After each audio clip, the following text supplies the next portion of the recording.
आप हमारे लिए बहुत खास हो, इसलिए एयरटेल थैंक्स। और अगर आप एयरटेल पे नहीं हो तो सोच क्या रहे हो?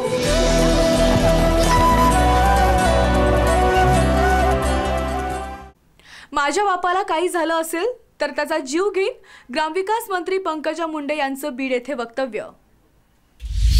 अरे मी मुंडे साहेबांची लेक आहे। मुंडे साहेबांना काही झालं हे मला माहित असेल तर ज्यांनी केलं त्याचा जीव घ्यायची ताकद माझ्या लोकांमध्ये, मला कुठल्या इन्व्हेस्टिगेशन एजन्सीची गरज नाही। माझ्या बापाला काही झालं असेल तर जीव घेऊन त्या माणसाचा स्वतःचा जीव माझा टाकच्या जागी जाईल। आणि हे लोक शोभताय जयंत पाटलांना, शोभताय जयंत पाटलांना। माझ्या बापाला काही झालं असेल तर मी त्याचा जीव घेईन, त्यासाठी मला कुठल्या तपास यंत्रणेची गरज नसल्याचं वक्तव्य ग्रामविकास मंत्री पंकजा मुंडे यांनी केलंय। बीडमध्ये एका सभेत बोलताना पंकजा मुंडे यांनी राष्ट्रवादीचे प्रदेशाध्यक्ष जयंत पाटील आणि राष्ट्रवादीच्या अन्य नेत्यांवर जोरदार हल्लाबोल चढवला। दिवंगत गोपीनाथ मुंडे यांच्या मृत्यूचंही विरोधक राजकारण करत असल्याची टीका पंकजा मुंडे यांनी केली। लुच्चा लबाड लोकांना आता गोपीनाथ मुंडे यांच्या मृत्यूमध्येही संधी दिसत आहे। मुंडे साहेबांची हत्या झाली त्यामुळे पंकजा मुंडेंनी राजीनामा द्यायला हवा असं बोलणं राष्ट्रवादीच्या जयंत पाटलांना शोभतं का? अशा शब्दात पंकजा मुंडेंनी जयंत पाटलांचा समाचार घेतला। मग मी एवढा दिलं न मागता तर मला तुम्ही मतांसाठी हात पसरायला लावणार आहे, मला नाक घासायला लावणार आहे, मला वनवन करायला लावणार आहे? सांगा मला तुम्ही आणि ह्या साल्या लुच्चे लबाडे हे जे लोक आहेत या लोकांना आता मुंडे साहेबांचा मृत्यू सुद्धा एक मोठी संधी वाटत आहे। अरे मी मुंडे साहेबांची लेक आहे।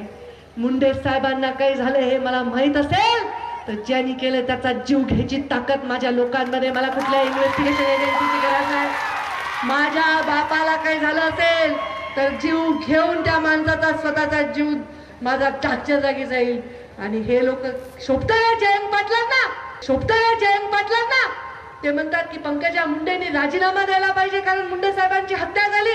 मुंडे साहेबांची हत्या झाली का नाही झाली हा विषय तुमचा नाही आहे महोदय। आणि जर तुम्ही छाती ठोकपणे सगळे जर राष्ट्रवादीचे नेते आणि जे कोणी बोलतात तर चौकशीची सुरुवात तुमच्यापासून करावी लागणार आहे। तुम्हाला माहित असली पाहिजे, तुम्हाला 4 वर्षानंतर माझ्या बापाच्या मृत्यूमध्ये राजकारण दिसतं आणि तुम्हाला त्या राजकारणात फक्त एकच गोष्ट पाहिजे म्हणजे पंकजा मुंडेचा राजीनामा पाहिजे। एवढी का पंकजा मुंडेची तुम्हाला भीती आहे? अरे पंकजा मुंडेंनी जर एक आवाज दिला तर देशाची राजधानी पर्यंत हे लोक स्वतःच्या जीवाची पर्वा न करता आल्याशिवाय राहणार नाही। माझे लोक रस्त्यावर आले, लाथा काटा खावे, त्यांची बर्बादी व्हावी, त्यांनी जेलमध्ये जावं, ह्याच्यासाठी कितीही त्यांनी तुम्हाला चेतवलं तरी तुम्ही माझ्या आवाजाची वाट बघताय। मला माहिती आहे तुमची काळजी माझ्या जीवापेक्षा मला जास्त आहे। एवढं घाणेरडं राजकारण या महाराष्ट्राच्या इतिहासाने पाहिलं नाही। तुम्ही जे बोलता, तुमचे जे बोलवते धनी आहेत ते कोण आहेत हा पण सगळ्या जगाला माहिती आहे। आज तुमच्या पायाखालची जमीन सरकली आणि गोपीनाथ मुंडेच्या नावाचं तुम्ही राजकारण करता, तुम्हाला ईश्वर कधी क्षमा करणार? मी मुंडे साहेबांची लेक आहे। मुंडे साहेबांना काही झालं असतं आणि ते मला माहित असतं तर तसं करण्याचा जीव घेण्याची ताकद माझ्या लोकांमध्ये, त्यासाठी मला कोणत्याही तपास यंत्रणेची गरज नाही असा संताप पंकजा मुंडेंनी व्यक्त केला।